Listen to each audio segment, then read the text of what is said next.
Tentang bagaimana kita tuh mengklaim janjinya Tuhan yang terbaik. Siapa yang mau janjinya Tuhan yang terbaik? Bilang, saya mau. Janji Tuhan yang terbaik. Ini khotbahnya, saudara. Nah, diambil dari mana? Next. Kita akan belajar dari seseorang bernama Kaleb. Ketika saya renungkan Kaleb ini, wah, luar biasa, saudara. Saya excited banget ketika Tuhan kasih revelation tentang ini. Kayak, wah, hebat yo. Hatinya Tuhan itu luar biasa. Mari kita buka di dalam Yosua 14 ayat 6 sampai 15. Minta tolong. Yosua 14 6 sampai 15. Kalau saya masukkan semua enggak cukup, saudara ya. Ayatnya enggak mungkin itu. Jadi mending dibuka aja. Yosua 14 ayat 6 sampai 15. Saudara fokus ya, amin. Kalau saudara fokus, nggak ngantuk dan saudara ceria, cepat selesai, saudara. Tapi kalau saudara justru ngantuk, oh tambah tak panjang-panjangin, saudara ya. Biar tidur di sini nggak apa-apa, saudara. Siap ya, semangat? Mari kita baca bergantian. Mulai dari ayat 6, saya baca dulu, saudara, ayat yang ganjil. Bani Yehuda datang menghadap Yosua di Gilgal. Pada waktu itu berkatalah Kaleb bin Yefune, orang Kenas itu kepadanya, engkau tahu firman yang diucapkan Tuhan kepada Musa, abdi Allah itu, tentang aku dan tentang engkau di Kades Barnea. Selanjutnya. Aku berumur 40 tahun ketika aku disuruh Musa, hamba Tuhan itu dari Kades Barnea untuk mengintai negeri ini, dan aku pulang membawa kabar kepada yang sejujur-jujurnya. Sedang saudara-saudaraku yang bersama-sama pergi ke sana dengan aku, membuat tawar hati bangsa itu. Aku tetap mengikuti Tuhan Allahku dengan sepenuh hati. Pada waktu itu Musa bersumpah katanya, sesungguhnya tanah yang diinjak oleh kakimu itu akan menjadi milik pusakamu dan anak-anakmu sampai selama-lamanya, sebab engkau tetap mengikuti Tuhan Allahmu dengan sepenuh hati. Amin. Jadi sekarang sesungguhnya Tuhan telah memelihara hidupku seperti yang dijanjikannya. Kini sudah 45 tahun lamanya sejak diucapkan Tuhan firman itu kepada Musa, dan selama itu orang Israel mengembara di padang gurun. Jadi sekarang telah berumur 85 tahun aku hari ini. Lanjut. Pada waktu ini aku masih sama kuat seperti pada waktu aku disuruh Musa. Seperti kekuatanku pada waktu itu, demikianlah kekuatanku sekarang untuk berperang dan untuk keluar masuk. Oleh sebab itu berikanlah kepadaku pegunungan yang dijanjikan Tuhan pada waktu itu. Sebab engkau sendiri mendengar pada waktu itu bahwa di sana ada orang enak dengan kota-kota yang besar dan berkubu. Mungkin Tuhan menyertai aku sehingga aku menghalau mereka seperti yang difirmankan Tuhan. Lalu Yosua memberkati Kaleb bin Yefune dan diberikannya lah Hebron kepadanya menjadi milik pusakanya. Itulah sebabnya Hebron menjadi milik pusaka Kaleb bin Yefune orang Kenas itu sampai sekarang ini, karena ia tetap mengikuti Tuhan Allah Israel dengan sepenuh hati. Amin. Saudara tahu kisahnya ini? Saudara kira-kira sudah dapat gambaran ya? Jadi pada waktu bangsa Israel ini, saudara, mereka sudah sampai ke tanah perjanjian. Mereka kan harus menduduki nih, perang ke setiap kota-kota yang ada di Kanaan. Pada waktu mereka perang, sebelum mereka perang, mereka biasanya membagi undi dulu. Oh, suku Yehuda, kamu bagian daerah ini ya, kamu serang ke sana. Mereka membagi undi dulu, saudara, sebelum perang. Oh, suku Benyamin ke sana, gitu ya. Jadi kira-kira gambarannya mereka sebelum melakukan kampanye militer, mereka sudah bagi dulu. Kamu bagian yang ini. Nah, yang kita baca ini adalah momen di mana Yosua itu tiba-tiba inisiatif datang kepada Kaleb, sorry. Saya sering ketukar antara nama Yosua dan Kaleb nih, saudara. Kaleb itu datang kepada Yosua, dia minta bagiannya. Harusnya kan diundi, saudara. Bener ya? Tapi Kaleb ini dengan inisiatif, aku pokoknya minta yang itu, pegunungan yang adalah Hebron itu, saudara. Dia cerita, engkau lihat bagaimana pada waktu itu aku di Kades Barnea bersama 10 pengintai yang lain. Pada waktu mengintai, melihat negeri itu, terus kami kembali, mereka memberikan kabar busuk yang membuat hati bangsa itu tawar hati. Tetapi aku tetap setia mengikut Tuhan. Nah sekarang nih, udah 45 tahun, saudara, kalau saudara nunggu janji Tuhan 45 tahun, bosok. Bener apa bener, saudara? Wes bosok, saudara. Tapi lihat, hatinya tuh tetap bilang, aku mau yang itu. Dia bilang, akhirnya ending yang kita baca ini tadi, saudara, apa? Yosua memberkati Kaleb, dikasihlah Hebron itu. Dan kalau saudara baca di pasal selanjutnya, di situ baru diceritakan bagaimana si Kaleb ini merebut Hebron. Saudara nangkap ya, kira-kira kisah ceritanya begitu saudara. Nah hari ini saya akan membahas lebih dulu siapa itu Kaleb.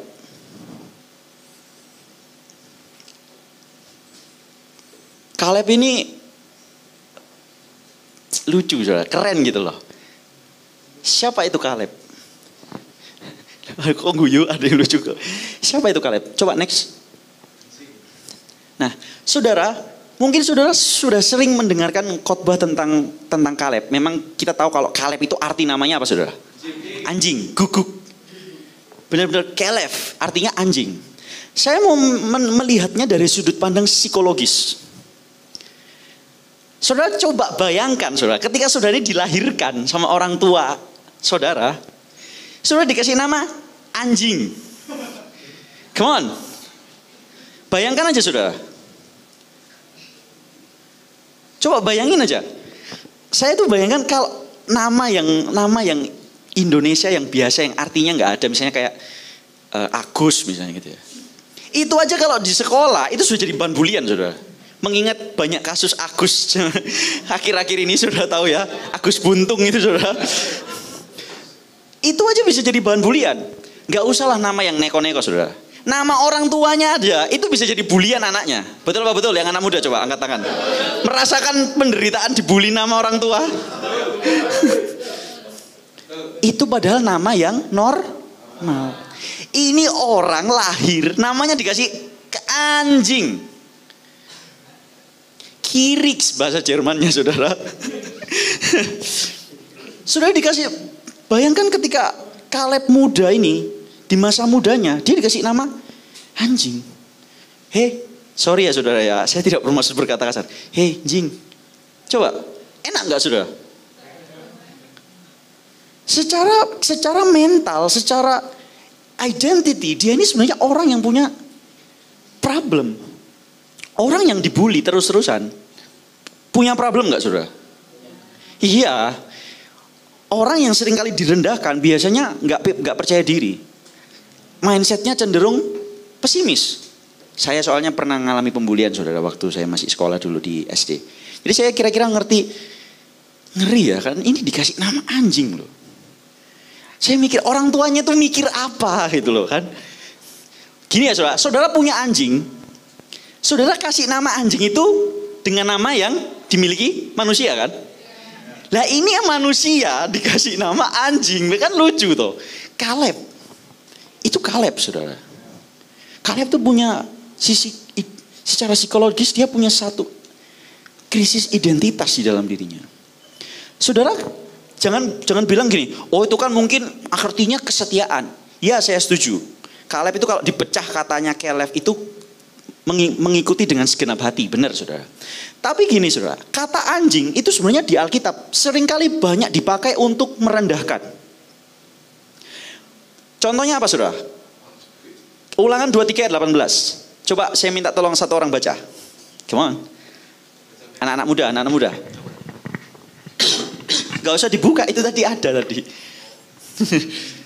Oke, bisa kelihatan kan? Yang mana kok? Oh itu tengah. Ulangan 23 ayat 18. Ya, ulangan 23 ayat 18. Janganlah kau bawa upah sundal atau uang semburit ke dalam rumah Tuhan Allahmu untuk menepati salah satu nazar, sebab keduanya itu adalah kekejian bagi Tuhan Allahmu. Nah, saudara perhatikan kata uang semburit itu saudara. Kata semburit di sana itu kelef. Kalau dalam terjemahan King James itu lebih ngeri gini saudara. Money of anjing, dog. Uang anjing. Jadi gini, di dalam budaya pada waktu itu saudara, di dalam budaya bangsa Israel waktu berputar di padang gurun itu, mereka kan ada penyembahan-penyembahan berhala. Dan biasanya di dalam penyembahan-penyembahan berhala itu ada yang namanya perjinahan saudara. Ada dua kriteria. Yang pertama, upah sundal itu ditujukan untuk perempuan yang melakukan persundalan. Itu upah sundal. Disebut upah sundal kalau saudara adalah seorang perempuan dan melakukan persundalan. Tahu saudara persundalan? Perlu saya perjelas kah? Pelacuran saudara ya, menjual diri. Itu untuk perempuan. Kalau untuk pria, yang melacurkan diri kepada Tante Poti, Tante Poti, itu disebut sebagai uang semburit. Semburit ini kayak menurut saya masih terlalu lembut, saudara. Sebenarnya ini uang anjing. Jadi kalau dikatakan uang anjing, penghasilan upah anjing, upah anjing itu berarti orang ini mendapatkan upahnya dari apa, saudara? Ya bukan dari anjing, saudara. Maksudnya dia mendapatkan upahnya dari melacurkan diri. Ngelacur, saudara, istilahnya ya. Itu Kaleb, itu kata yang merendahkan. Lah bayangkan, saudara ya, seorang Kaleb nikah nih. Dia mungkin habis kerja, dapat upah, dikasih ke istrinya. Terus orang tuanya lihat, berapa upah anjing itu? Coba, saudara, bayangkan, saudara. Itu kan melekat, gak enak banget disebut upah dari anjing, upah anjing gitu kan. Itu disebutkan untuk nama Kaleb, saudara. Kata anjing itu banyak sekali dipakai, saudara. Dan salah satunya ini, pada waktu Daud perang sama Goliat, kan Daud kan bawa apa tuh, apa sih namanya? Pengumban apa sih? Iya itu, anggap aja ketapel gitu ya, saudara ya. Nah, pada waktu dia datang bawa itu dan bawa tongkat juga, dihina. Tuh, coba kita baca 1 Samuel 17:43, kita baca ya. 1, 2, 3. Orang Filistin itu berkata kepada Daud, anjingkah aku, maka engkau mendatangi aku dengan tongkat. Lalu demi para allahnya orang Filistin itu mengutuki Daud. Lihat, kata anjing, saudara, itu punya makna yang sebenarnya mirip dengan zaman sekarang. Kalau kita dibilang, hei anjing gitu kan, dalam tanda kutip merendahkan ya, saudara. Nangkep maksud saya ya. Itu yang terjadi sama si Kaleb. Dia punya yang namanya krisis identitas. Kita lihat dulu ya, saudara, ngikutin dulu ya. Nanti ini ujungnya di mana? Nanti kita akan bertemu ujungnya. Lanjut, next slide. Nah, Kaleb gak hanya punya krisis identitas dalam hal soal nama, tapi dia punya krisis identitas. Karena apa? Dia itu bukan keturunan asli. Kenapa, saudara? Coba kita baca bersama-sama ya, Yosua 14:6. 2, 3. Pada waktu itu berkatalah Kaleb bin Yefune, orang Kenas, kepadanya engkau tahu firman bla bla bla bla bla. Itu panjang, saudara. Dikatakan biasanya kalau di Alkitab itu, saudara, kalau misalnya nyebutin Vano gitu ya, Vano bin Ping'an gitu, bin belakangnya itu sudah menunjukkan sekali kalau itu anaknya Ping'an. Nah, ini dikatakan Kaleb bin Yefune, orang Kenas itu berarti dia bukan orang Israel asli. Come on, nangkep ya? Coba kita lihat orang Kenas itu apa? Kita buka, minta tolong Vano, Kejadian 36 ayat 9-11.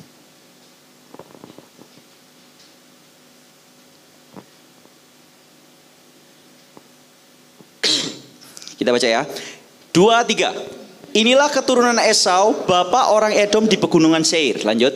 Nama anak-anaknya ialah Elifas, anak ada istri Esau, Rehuel, anak Basmat, istri Esau. Lanjut. Anak-anak Elifas ialah Teman, Omar, Zefo, Gaitam, dan Kenas. Jadi dia dari garis keturunannya siapa? Esau. Kemungkinan pertama ini, saudara. Alkitab tidak menjelaskan dengan detail orang Kenas yang dimaksud di Kaleb ini siapa. Ini yang kemungkinan pertama, dia adalah keturunan Esau. Kalau keturunan Esau berarti dia tidak berhak menerima janji. Nangkep maksud saya ya? Coba lihat yang ayat berikutnya itu apa tadi? Minta tolong slide-nya. Nah itu, Kejadian 15 ayat 18-21. Kalau ini yang Abraham, saudara. Kita baca bersama-sama ya. 2, 3. Pada hari itulah Tuhan mengadakan perjanjian dengan Abraham serta berfirman kepada keturunanmu lah kuberikan negeri ini, mulai dari sungai Mesir sampai ke sungai yang besar itu, sungai Efrat. Lanjut.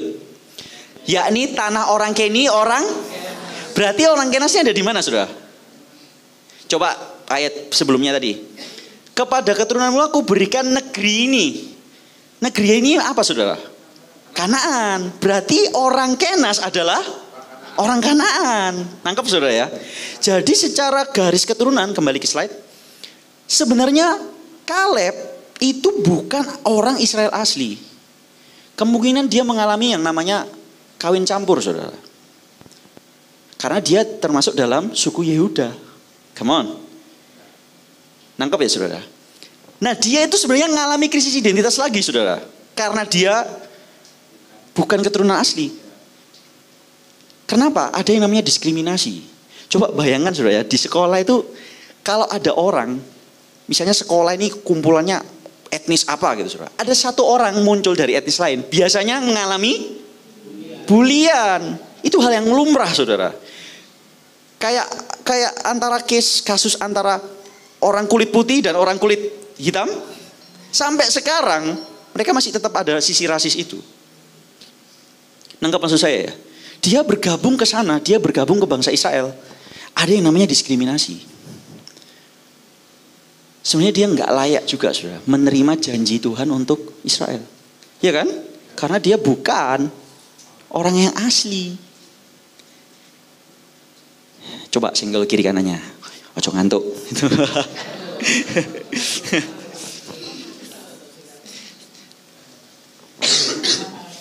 Nah, oke.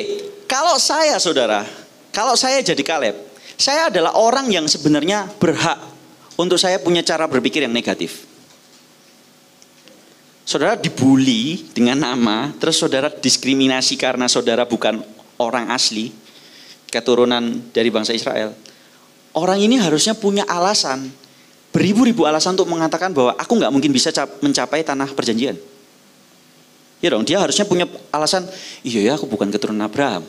Lagi pula juga Kanaan ini medeni ya, banyak raksasa. Terus ke Mesir aja, bisa aja kayak gitu, saudara. Nangkap ya, saudara? Lanjut. Nah, siapa itu Kaleb yang kita bahas dari tadi panjang lebar? Ini, saudara, Kaleb itu sebenarnya adalah perwakilan saudara dan saya yang menantikan janji Tuhan. Amin. Kaleb itu adalah perwakilan saudara dan saya. Karena apa, saudara? Kita ini seperti tumbuhan yang dicangkokkan. Kan kita ini dicangkokkan, saudara. Betul apa betul? Jadi kita bukan keturunan asli dari bangsa Israel. Kita tidak berhak menerima janji-janjinya Tuhan. Tapi yang amazing, kita dicangkokkan oleh karena siapa? Yesus Kristus, amin. Makanya kan Yesus pernah bilang waktu dia ketemu perempuan Kanaan, dia minta tolong supaya anaknya disembuhkan. Yesus bilang, aku hanya diutus kepada domba-domba Israel yang terhilang. Terus dia tetap ngetu, saudara, tolong gitu kan. Tidak patut memberikan apa, saudara? Roti kepada anjing. Wah, saudara lihat, perempuan Kanaan, it reminds Jesus tentang siapa? Kaleb, anjing loh, saudara. Kan Kaleb juga tadi saya buktikan bahwa dia salah satu orang yang bisa kemungkinan orang Kanaan. Tapi lihat, saudara, apa responnya si perempuan itu? Perempuan yang minta Yesus sembuhkan anaknya. Dia bilang apa?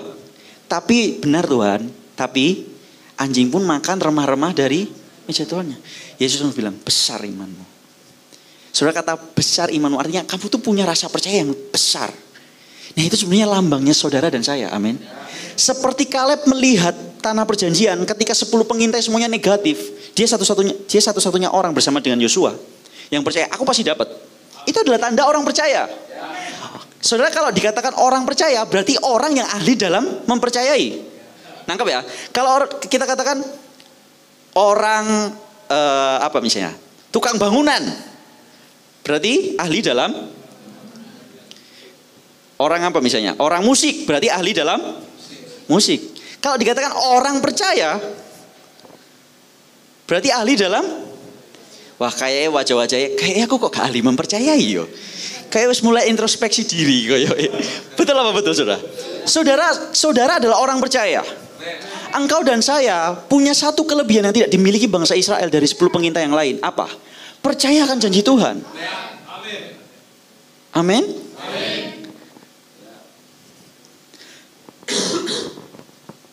Harusnya, saudara, kalau kita lihat dari sisinya Kaleb itu berhak untuk dia berpikir negatif. Tapi entah apa sih yang rahasianya Kaleb ini, kok dia itu bisa punya mindset yang sebegitu positifnya. Sampai dia bisa mengatakan, kami pasti akan menduduki tanah perjanjian itu. Why? Coba saudara renungkan. Apa sih rahasianya Kaleb? Lanjut saudara. Nah ini saudara. Kita akan bahas bagaimana sebenarnya cara Kaleb itu mengalami pembaharuan identitas. Great Renaissance, oke? Amin. Pembaharuan ya. Pembaharuan identitas pun dialami oleh Kaleb. Jadi gini saudara, orang itu kalau dia bergaul dengan seorang pemabuk, cara pikirnya seperti nangkep ya. Kalau orang bergaul sama orang yang suka musik, cara berpikirnya musik terus. Kalau kayak sebagai Rafael sukanya fotografi, teman-temannya fotografi semua. Yo isinya story-nya fotografi semua saudara ya. Artinya apa? Dengan siapa engkau bergaul, dengan siapa engkau dekat, itu akan menentukan cara engkau berpikir. Dan kalau kayak gitu, berarti sebenarnya Kaleb ini tidak dekat dengan 10 pengintai yang lain. Coba bayangkan ya saudara, mereka lagi ngintai. Mereka kan diskusi, wih, kaiso masuk, ngeri. Kita seperti belalang ini, seperti belalang. Tiba-tiba ada Kaleb nyempil, enggak, kita tuh seperti pahlawannya Tuhan. Isok dihujat enggak saudara? Dia enggak mungkin bersama dengan 10 pengintai ini. Pasti ada jarak. Enggak mungkin diskusi di antara semuanya diskusi negatif. Coba saudara bayangkan, saudara pernah ada teman-teman gosip gitu ya. Saudara tiba-tiba datang, kita itu harus percaya Tuhan, enggak boleh gosip itu dosa. Misalnya gitu. Dilempar batu saudara. Dilempar batu saudara kayak gitu. Di tengah hal-hal yang negatif, dia tidak ikut, dia tidak berteman dengan 10 pengintai. Come on, saudara nangkap ya maksud saya. Saya senang wajah-wajah saudara ini fokus-fokus semua. Karena berharap, cepet gitu. Ya memang saudara, kalau saudara ngantuk, tambah tak lama-lamain pokoknya. Nah, lalu sebenarnya Kaleb ini dekat dengan siapa? Jawabannya? Yosua. Nah, siapa ya itu Yosua yang jadi pertanyaan gitu saudara? Kita baca itu Keluaran 24 ayat 13 sampai 14. Minta tolong satu orang bacakan. Boleh yang pegang mic langsung aja dibacakan. Keluaran 24 ayat 13 sampai.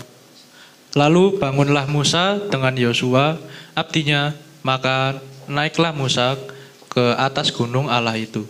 Tetapi kepada para tua-tua itu ia berkata, tinggallah di sini menunggu kami, sampai kami kembali lagi kepadamu.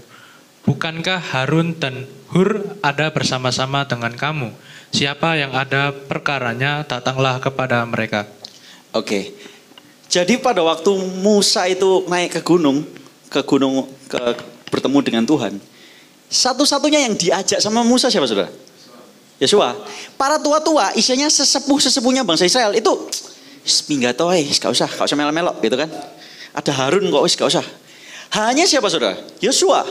Berarti Yosua ini kedekatannya sama Tuhan dekat banget atau enggak saudara? Dekat. Yang kedua, lihat itu saudara. Saya baca aja. Keluaran 24 ayat 13 sampai 14. Dan Tuhan berbicara kepada Musa dengan berhadapan muka seperti seorang berbicara kepada temannya. Kemudian kembalilah ia, bahkan Musa aja, kembalilah ia tetapi abdinya siapa saudara? Yosua bin Nun, seorang yang masih muda, tidaklah meninggalkan kemah itu. Amazing. Dia begitu close dengan hadirat Tuhan. Kalau Kaleb saudara berteman dengan seseorang yang mengerti hatinya Tuhan, Kaleb mungkin gak punya pikiran negatif. Pada waktu Kaleb minta bagian ke Yosua, harusnya kan semuanya dibagikan undi. Betul apa betul? Tapi tiba-tiba Kaleb tuh minta, aku pokoknya mau yang ini. Oh enak banget saudara. Bahasanya tuh seperti seakan-akan friend. You're my friend gitu loh. Nangkap ya maksud saya? Jadi Kaleb dan Yosua itu dekat. Kaleb ini dekat dengan seseorang yang punya akses pribadi dengan Tuhan. Betul apa betul saudara? Itu saudara, sudah ada kode-kode itu saudara. Betul gitu. Jadi ketika 10 pengintai negatif, pikirannya negatif, Yosua enggak, tapi hatinya Tuhan kita pasti dapat. Yosua ikut saudara.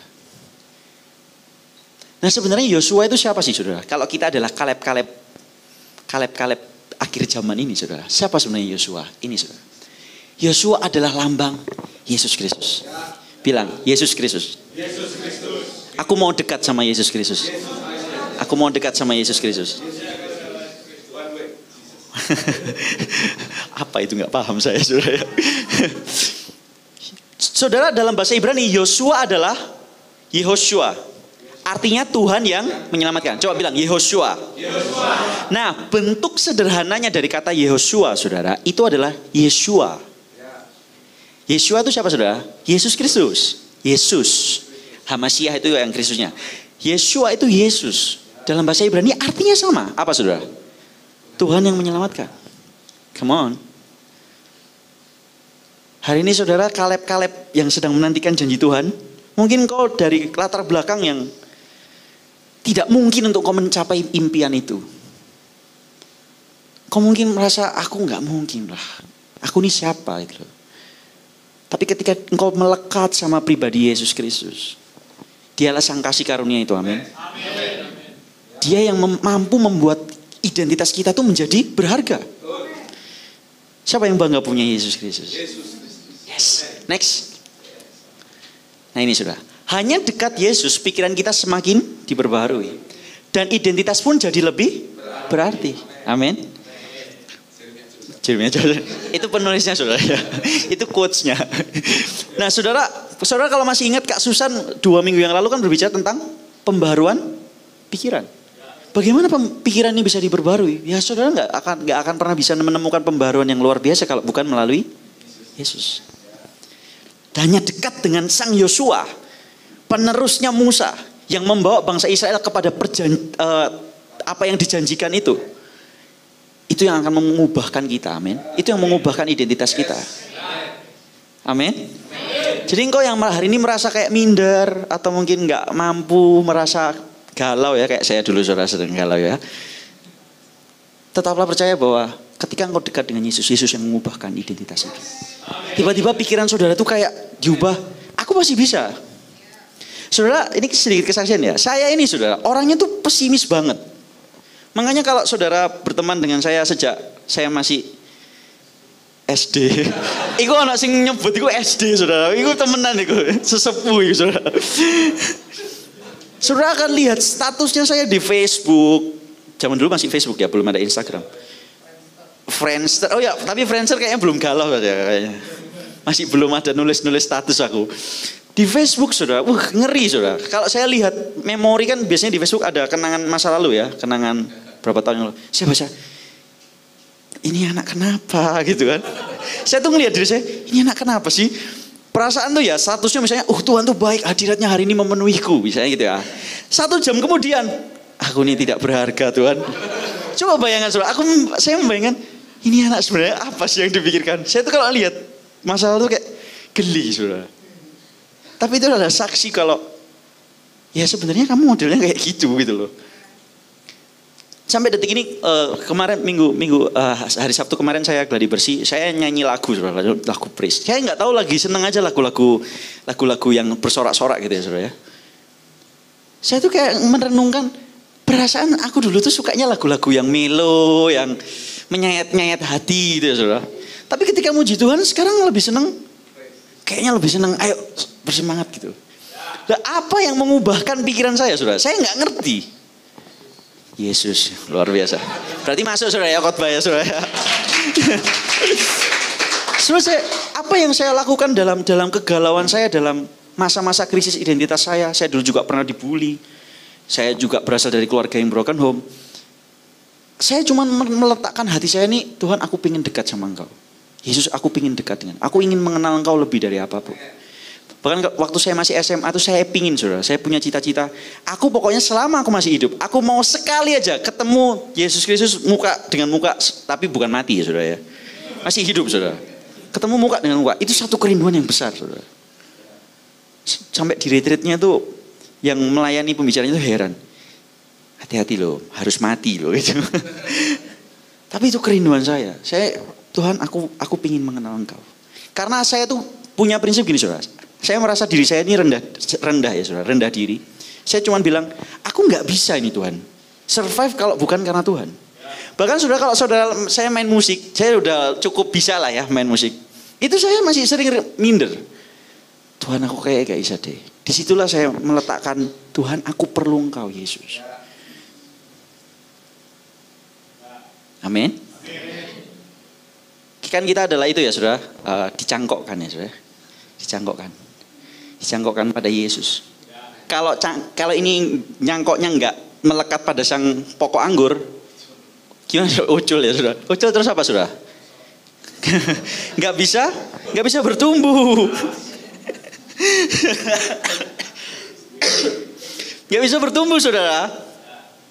Yang membuat engkau punya pikiran yang lebih positif, yang mengubahkan identitasmu adalah sang pokok anggur. Amin. Siapa yang mau melekat sama Yesus? Yang mau melekat bilang, aku mau melekat Tuhan. Lekatkan hatiku Tuhan, hanya kepadamu Yesus. Saudara, hari-hari ini kita harus melekat sama Tuhan. Makanya lagu tadi itu saya sebenarnya sangat suka sekali saudara. Melekatkan hatiku. Karena kalau bukan Tuhan yang melekatkan kita, ya nggak bisa saudara ya. Tuhan nggak kelihatan. Oke lanjut. Nah ini saudara, pola pikirnya Kaleb. Pola pikirnya Kaleb yang dari Tuhan. Ini pola pikir yang sebenarnya sudah diubahkan. Mari kita sama-sama baca di Yosua 14 ayat 9. 2, 3. Pada waktu itu Musa bersumpah katanya, sesungguhnya tanah yang diinjak oleh kakimu itu akan menjadi milik pusakamu dan anak-anakmu sampai selama-lamanya, sebab engkau tetap mengikuti Tuhan Allahku dengan sepenuh hati. Jadi sekarang sesungguhnya Tuhan telah memelihara hidupku seperti yang dijanjikannya. Kini sudah tahun lamanya sejak diucapkan Tuhan firman itu kepada Musa, dan selama itu orang Israel mengembara di padang gurun. Jadi sekarang telah berumur 85 tahun aku hari ini. Lihat ya saudara, keren ya. Selama 45 tahun hatinya tuh gak pudar. Dan mindsetnya dia yang dia pegang itu sebenarnya ini saudara. Kalimat sesungguhnya tanah yang diinjak oleh kakimu itu akan menjadi milik pusakamu. Itu kalimat yang disebutkan Musa saudara 45 tahun yang lalu.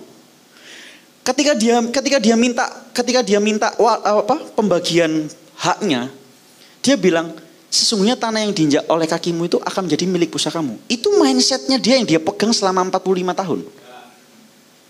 Di antara semua kalimatnya Musa, kalau saudara baca saudara ya di Imamat atau dan lain-lain itu, Musa itu banyak saudara pesan-pesan yang disampaikan kepada bangsa Israel itu banyak. Di antara semua pesan itu kok ya cuman ini yang diingat-ingat sama si Kaleb. Prinsipnya adalah semua tanah yang diinjak oleh kakiku itu akan menjadi milikku.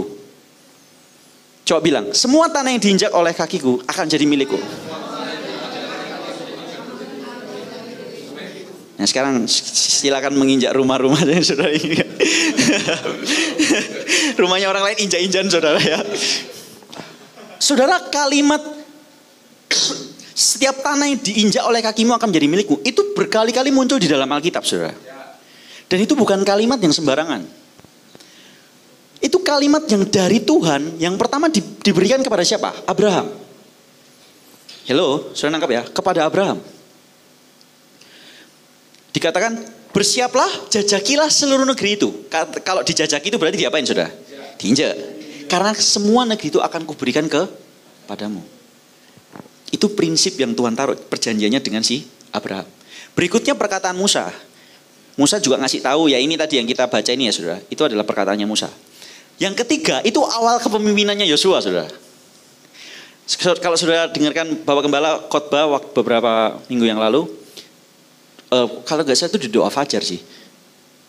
Tuhan kasih pesan janganlah menyimpang ke kanan atau ke kiri. Dan setiap negeri yang setiap tanah yang diinjak oleh kakimu akan kuberikan kepadamu. Itu kalimat yang juga muncul kepada Yosua. Dari siapa saudara? Tuhan. Artinya Yosua ini bisa dengar suara Tuhan saudara. Lihat saudara ya, lihat ya. Si Kaleb dia pegang prinsip apa saudara? Setiap tanah yang diinjak akan jadi milik pusaka. Di sisi yang lain, Yosua pada waktu dia awal menjabat menggantikan Musa, Tuhan ngasih dia kebenaran firman Tuhan apa? Setiap tanah yang diinjak oleh kakimu akan menjadi. Jadi pola pikirnya si Yosua sama pola pikirnya Kaleb sama nggak? That's it. Itu satu bukti yang menguatkan kalau memang Kaleb sama Yosua ini seirama saudara. Amin. Nah hari ini saudara, saya nggak tahu aspek hidup apa yang saudara inginkan.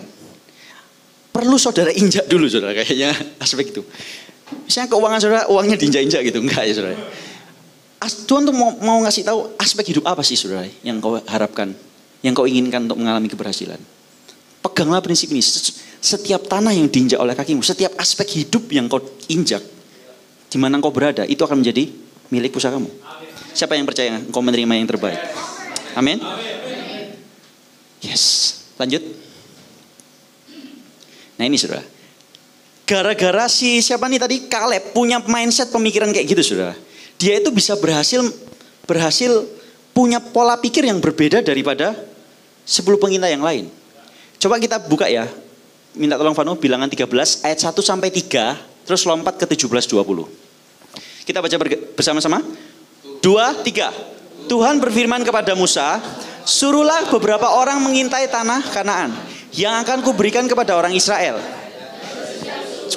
Yang mereka haruslah kau suruh seorang, semuanya pemimpin-pemimpin di antara mereka. Lalu Musa menyuruh mereka dari padang gurun Paran sesuai dengan titah Tuhan. Semua orang itu adalah kepala-kepala di antara orang Israel. Nah lanjut, yang enggak jangan di sini ayat berapa tadi? 17. Nah maka Musa menyuruh mereka. Jadi sebentar, tadi di ayat 1 sampai 3 Tuhan ngasih pesan, intailah negeri itu gitu kan. Nah Musa memberi komando kepada para pengintai. Ada 12 ya saudara.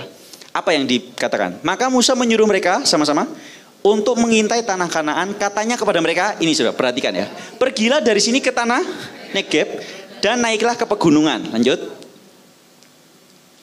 Dan amat-amatilah bagaimana keadaan negeri itu. Nah ini saudara yang gak enak. Apakah bangsa yang mendiaminya kuat atau lemah? Apakah mereka sedikit atau banyak? Lanjut. Dan bagaimana negeri yang didiaminya? Apakah baik atau buruk? Ditambah lagi. Bagaimana kota-kota yang didiaminya? Apakah mereka diam di tempat-tempat yang terbuka atau di tempat-tempat yang berkubu? Lanjut, ada lagi gak ya? Dan bagaimana tanah itu? Apakah gemuk atau kurus? Apakah itu ada di sana pohon-pohonan atau tidak? Tabahkanlah hatimu dan bawalah sedikit dari hasil negeri itu. Lihat saudara, kalimatnya Musa itu sebenarnya pesimistik banget tuh. Kembali ke slide. Sebenarnya Tuhan itu menyuruh bangsa Israel. Dia bilang ke Musa, hai intailah, Musa intailah. Mengintailah negeri itu. Kata mengintai saudara, itu dalam terjemahan asli adalah tur. Coba bilang sama saya, tur. Nah apa tur itu? Sudah tahu study tour? Tur? Sudah tahu tur itu apa? Tur itu gimana sih saudara? Vibes-nya apa saudara? Happy kan? Memang kata tur itu explore, menjajaki, ada juga mengintai, benar. Yang saya tangkap di ayat 1 sampai 3, Tuhan itu cuma bilang, intailah negeri itu, jelajahilah negeri itu yang akan kuberikan kepadamu. Kalimatnya sudah jelas saudara.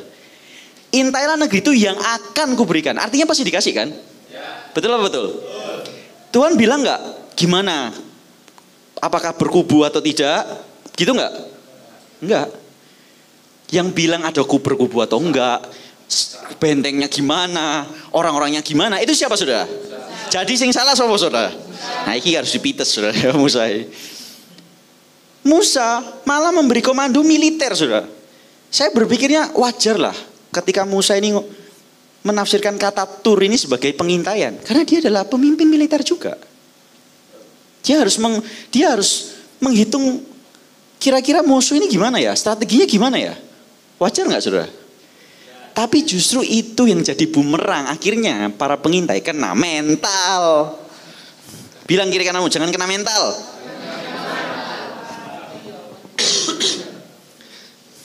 Kena mental saudara. Karena apa? Ya benar kena mental.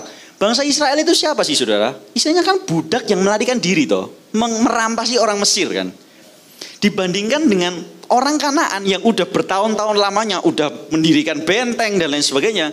Ya jelas aja dia melihat itu sebagai, wah ini gak mungkin ini. Nangkep maksud saya saudara ya? Tapi berbeda dengan Kaleb saudara. Gara-gara dia punya mindset setiap tanah yang aku injak akan menjadi milikku. Dia hanya berpikir, oke, ini berarti tur. Nangkep saudara ya? Tuhan bilang, jelajahilah. Oke, berarti jelajahi ya. Setiap tanah yang tak injak itu jadi milikku. Bilang, setiap tanah yang ku injak jadi milikku. Tur, saudara. Si Kalebnya berpikir, oke, kita tur, kita mau refreshing, kita lihat tanahnya gimana. Kita lihat sih janji Tuhan itu sebaik apa sih. Saudara, zaman dulu belum ada Google, saudara. Jadi pada waktu bangsa Israel lihat tanah perjanjian Kanaan, mereka nggak bisa search tanah Kanaan itu bentuknya gimana. Mereka tuh selama 40 tahun bingung, kita ini mau ngapain sih? Kemana gitu loh. Maka Tuhan perlu untuk memberikan gambaran, ini loh nak, aku tuh mau kasih ini loh nak. Dengan cara apa? Jelajahilah. Amin. Saudara, saya nggak ngerti, tapi kayak dorongan kuat ketika saya mempersiapkan khotbah ini. Tuhan tuh kayak mau bilang gini, saudara. Tuhan itu banyak seringkali membawa kita itu kayak tur. Kayak di aspek-aspek area tertentu, kita tuh kayak dibawa Tuhan. Nah, kalau kondisi kayak gini, kamu mau nggak nak? Nangkep, saudara? Contoh kayak gini, saudara. Pada waktu saya dapat mimpi untuk tentang bikin lagu, itu saya kayak setelah saya dapat mimpi itu kayak saya itu dipertemukan, ditunjukkan entah dari handphone, dari media sosial, ketemu orang, itu worship leader semuanya, saudara. Worship leader ini, worship leader. Kayak Tuhan tuh mau nunjukin, menurutmu kamu mau pelayanan yang seperti apa?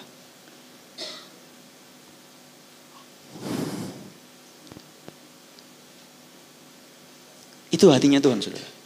Ibaratnya kayak gini, saudara. Tuhan itu pasti memberikan janjinya. Siapa yang percaya? Tuhan pasti memberi janji. Amin. Yang percaya, Tuhan pasti memberikan ya. Nah, sekarang yang dikasih komandonya sama Tuhan kepada setiap kita adalah ibaratnya kayak seorang anak. Ibunya tuh bilang, kamu mau beli apapun, mama belikan. Gitu ya. Nah sekarang, ya udah cari. Misalnya dilempar ke supermarket gitu, saudara. Apa yang mau diambil? Kok dilempar ya, kasihan ya, saudara. Jadi dilepas nih, ya udah, jelajahilah itu. Dan saya nggak tahu Tuhan bawa saudara ke aspek-aspek apa. Mungkin di pekerjaan saudara melihat kok kayaknya enak ya kalau kerja model kayak gitu ya. Nah itu loh saudara, diiming-iming saudara. Tuhan mulai dari situ dulu. Engkau mau nggak? Coba bayangkan satu aja di kepala saudara. Aku mau pelayanan atau aku mau pekerjaan atau aku mau apa? Jodoh hidup kayak yang modelnya begini. Oh, garisnya sindiran keras. Yang modelnya kayak gimana saudara?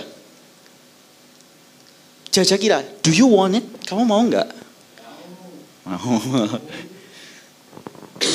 Saudara, Tuhan itu seringkali sebelum memberikan sesuatu, itu ada yang namanya penjajakan, saudara. Contohnya pada waktu Adam dan Hawa.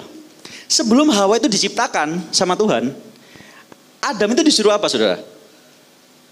Yang membaca Alkitab? Itulah pada waktu waktu dibuat lagi ya Hawanya. Sebelum dibuat tidur, Hawa disuruh ngapain? Ya Hawa belum ada memang. Adam suruh ngapain? Nah iya, dia disuruh dikasih pekerjaan, kasih nama. Dia ngasih nama binatang, happy saudara ya. Sebenarnya ada maksud di situ saudara. Pada waktu mereka di Alkitab itu jelas dikatakan pada waktu dia sudah menamai binatang. Tiba-tiba di ayat-ayat terakhir itu dia dikatakan gini. Dia menemukan bahwa tidak ada yang sepadan. Loh, nangkap ya saudara? Jadi begitu pada waktu dia menamai hewan-hewan ini, kok ini ada pasangannya ya? Loh, ini ada lagi. How about me? Kayaknya ini saya saudara. How about me? Oh my God. Gitu. How about me God? Gitu kan?